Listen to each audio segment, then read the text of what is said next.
I greet you. Thank you for inviting us here. The governors who are here, led by Governor James Orengo, Ruot Mewa, Ladit Ruot David Achana from Uganda. All the cabinet secretaries, including our own Minister of Defense, Honorable Oboth.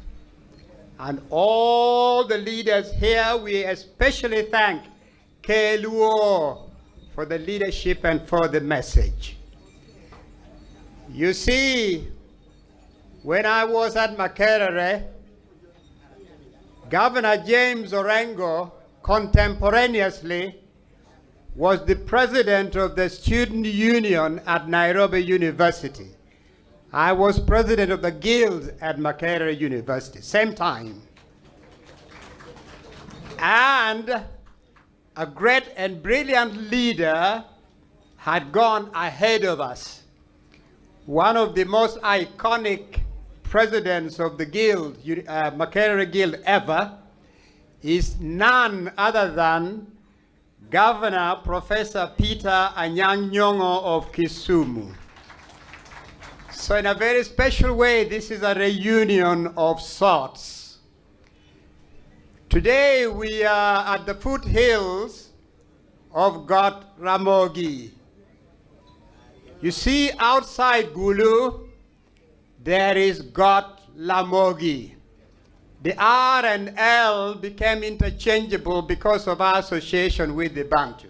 But outside Gulu in Amoro district is Got Lamogi. Some of you will know that in Africa's history, one of the fiercest resistance to colonial intrusion came to be known as the Lamogi resistance. That's when the Lamogi clan at Got Lamogi outside Gulu mounted a fierce resistance to colonialism. The colonial order only subdued them after the use of chemical weapons and starvation. So one of these days soon, I hope, you will come to Gulu, you will go to Got Lamogi.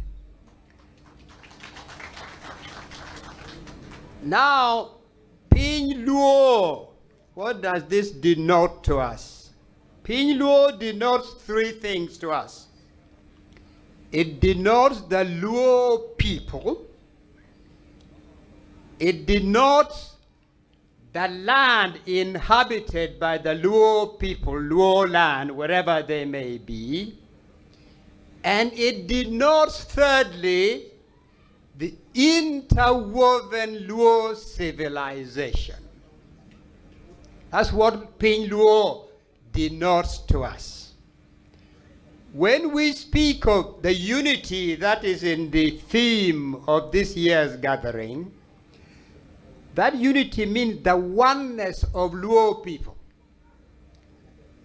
Common history, common ancestry, common language. But the diversity in our theme denotes the multiplicity of clans among the Luo. The Luos are divided into clans all over. For example, Game clan is very big here. Game is very big among the Central Luo in Uganda. The same clan, but also diversity means that because of colonial borders, the Luo communities are now divided into separate ex-colonial administrations. So I just want to share with you this. First, what is it that makes the Luo people distinctive? What makes them stand out? What is particular about them? Yes, they have got some choice land, but there are other people who have more choice land than us. They have in the past had communities which were prosperous and well-to-do, but there are other communities which are more prosperous than us. In numbers, we are moderate. There are many communities much bigger than the Luo community. But what is distinctive about the Luo people is Kitwa. That is what is distinctive, Kitwa.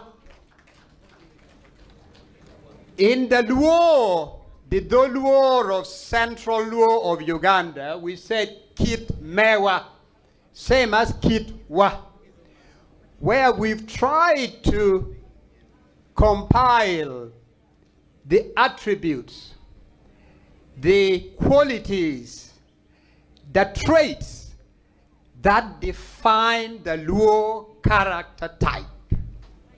We've just published this 2 days ago in Gulu, and there are copies available here. I suppose what is here isn't very different from the character type here. For example, among the Luo, it's very important to be lagen, to be trustworthy, to be faithful, to have fidelity. When the colonial administration went to Jaramogi and said, "We can make you the first leader of Kenya," while Kenyatta was in Kapenguria, Jaramogi said, "Uhuru na Kenyatta." That is fidelity. That is lagen. That is faithfulness. The same Jaramogi, when he perceived that the chosen path had been lost, the same Jaramogi said to his friend, "Not yet Uhuru."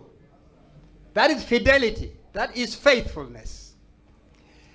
And when Mzee Kenyatta passed on, Jaramogi walked in alone with his fly whisk and gave, we call it PM, we call it much in Central Luo, the incantation that pays tribute and gives praise to the great works of the departed. They had parted ways, but Jaramogi was faithful to the monumental contribution of Mzee Kenyatta. He did not rewrite history. Today, when you go to the museum in Bondo, you'll see as much of Jaramogi on the walls as you'll see of Mzee Kenyatta. He did not seek to rewrite history. That is faithfulness. That is fidelity. Our people valorize being truthful. We say ada in the Luo in our area. Truthfulness. Truthfulness. Our people, like those who are Jowat, they relate to others. They welcome others. They live in happiness and generosity with the others. Jowat is a very important character trait among our people. Our people say, "Jo PM, Wahero PM." They see a challenge, a major challenge, like God Ramogi, but they are undaunted. They say, "We must overcome this challenge." That is the spirit of the Luo. Those are part of the Luo traits. Our people like to have good humored banter and teasing. We say ore among our people. Their teeth are out. They like to tease, to banter, to make others feel at home. That is quintessentially a Luo character. The Luo people are not parochial. They are not inward looking. They are cosmopolitan in their outlook. So when they're in Luo land, they welcome others. In Central Luo in Uganda, we've had others who came, and even we said, "Guchamo ke" in our place. They got big positions and were elected to big positions, but in their blood, they were not Luo, but they became part of us. That is the cosmopolitan aspect of the Luo. When they're in Nairobi or in Kampala or in Mombasa, they reach out. They become part of the web where they are. They don't remain exclusive. They respect, they learn, and they integrate with the others. The Luo people are quintessentially cosmopolitan. They are a people who value their tradition and history. Jaramogi was so deeply rooted in the Luo tradition. I had the good fortune when I was ambassador of Uganda to the United Nations to get to know the great man at close range. I would welcome him at JFK at the airport, take him home. He would stay with me when he came to the United Nations or going to Canada or to Cuba, and would spend hours in the evening at dinner talking. Jaramogi was deeply, deeply rooted in his Luo tradition. That is what gave him the confidence to accept and to respect the other communities as a Kenyan nationalist and as a Pan-Africanist. So these traditions, our people, we say, Dogi Pekila, they were people who would not touch the property and the money and the assets of the community. It was a taboo. Grand corruption was a taboo within the Luo community. And so, what made our people, gave force to our people, is not our land, not the oil wealth in Gulu and Nuoya, not the vast land that we may occupy in places.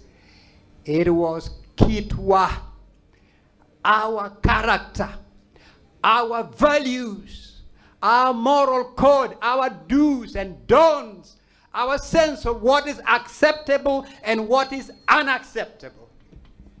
That is what gave force to the Luo community. And if we lose that, we have lost our bearing. Similarly, the Luo people love knowledge and learning well before the Europeans came on the scene. They would know everything about their environment, about cultivating the land, about hunting, about history. The same people would know all the dances and the songs, and they would beat the drums. Their history, their sense of knowledge was a unified field of knowledge. It wasn't divided into silos like the European system of knowledge. That's our people. That is why when the Europeans came with classroom learning, it was easy for the Luo people to connect to that, because already they had in their history, in their culture, a very deep well of loving knowledge, respecting knowledge, and learning.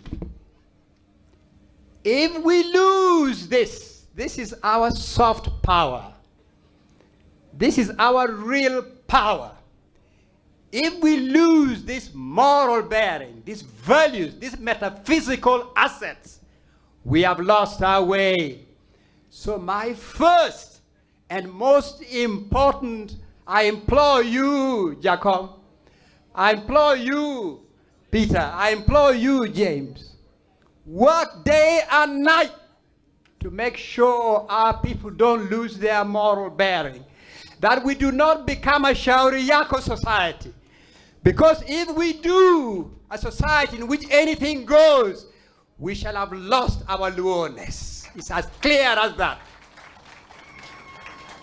And secondly, our people, our forebears, their force was they were rooted in their culture, deeply rooted in their culture. I spoke earlier about Jaramogi, how deeply rooted it was in the Luo culture. You know, we have a particularly rich cultural heritage. If I speak of the Central Luo alone, I'm sure Ruot would have come here with the dancers of Buola, of Otole, and Piri, and La Raka Raka. The list goes on and on. He would have come here with the musicians who have various instruments to play. I've barely seen that anywhere around the world, and I've gone around the world quite a bit. Such rich, incredible artistic expression. I remember very well the French ambassador when I was in Paris. I'd organized a little concert for Jeffrey Oriema before he became very well known. And the French ambassador was on leave, and he told me when he was told I was from Uganda, he said, "Where from Uganda do you come?" I said, "From Gulu." "Oh, Gulu?" I said, "Yes." Then he made a confession that when he went to Gulu for some function during the Troubles, they prepared some meal for them. And the French ambassador said, "As you know, we the French, one of our items of great pride, our calling card around the globe, is what they call our cuisine." But the French ambassador confessed to me he was shocked to discover somewhere in the middle of Africa, a community he had barely heard of had a cuisine that was more exquisite, that was more plentiful than the French cuisine. That is our culture.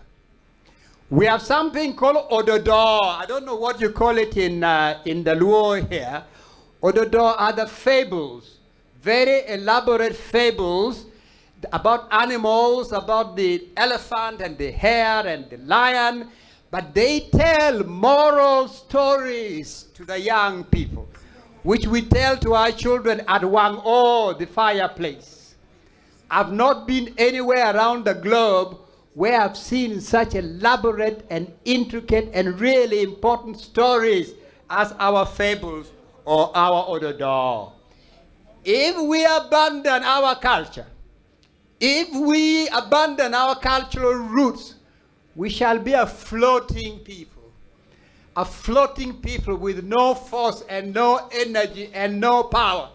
If we abandon our language, we no longer speak it, we don't read it, we don't publish it. A language which is not spoken, which is not published in, dies. This rich culture will disappear if we don't embrace and reinforce it. That is my second message to you all, Jatela, who are here for our people. And then thirdly, I said earlier, this is very important. There's a reason why the Luo have been such committed nationalists, whether in Uganda, in Tanzania, in Kenya, wherever they are, but also such passionate Pan-Africanists. There's a reason for that. Because of the cosmopolitan DNA in us. That's the reason why. Don't abandon that.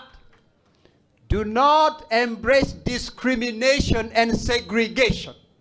It is not in our DNA. We are a free people, a liberated people. We embrace others and their cultures. We respect them. We just do not want anybody to disrespect anybody else. That is all. That is all. That is all. That is all. We do not seek hegemony, domination. No, not one bit. We want mutual respect. We want equal opportunities. We want everybody, all of us, to have our place under God's sun. So let us not lose our cosmopolitan character. And then, I want to say this to you. Among the Central Luo, the Acholi community in particular, listen to this carefully. The Acholi community is facing an existential situation. Existential situation means you are delicately balanced between certain death and survival. That is where that community is hanging right now. The Central Luo community has radically and comprehensively collapsed. You heard me right. It's a radical and comprehensive societal collapse. The culture of which I spoke, the educational capital and heritage that one can speak of, the music and dances, the prosperity of the progressive society that was, and our moral order above all has collapsed. This thanks to some 20 plus years of warfare between the government and various rebel groups, and the internment of the entire society in camps for 20 years, in conditions that many of you are familiar with. That has produced a radical, comprehensive collapse of the Central Luo society in Uganda. Just now I'm coming from Gulu, where we had a convocation called Goreme Pongduo, convocation of Pongduo, because the first convocation we had last year was in a place called Pongduo. The reason for that convocation, which is being led by our Chief Justice in Uganda, Alphonse Windolo, and myself, is we gathered all our leaders across the spectrum and said, faced with this existential situation, what can we do? Not what the government can do or what the US can do, but what can we do? And we decided that we must come together and make every effort we can in our weakness, in our vulnerability, in the collapse which has taken place, to save this society from extinction. That's the reason for Goreme Pongduo, which we had first last year, and the second one we've just now ended yesterday in Gulu. I bring to you greetings from Chief Justice Owindolo, who wanted very much to be here, but couldn't make it. And our message to you is that the Central Luo of Uganda was a hugely important pillar of the Luo people. I say was because of the existential situation we are facing. The Luo people and Luo civilization is much the weaker without that pillar. It is in everybody's interest, all well-meaning people of goodwill, women and men of all communities, to join us to work to rebuild, to restore, and to transform a fallen society. That is why just 2 days ago, we came out with these two publications. The first one is Chikpa Kara. This is the commandments of the community. Kara is the community. Kara is the society.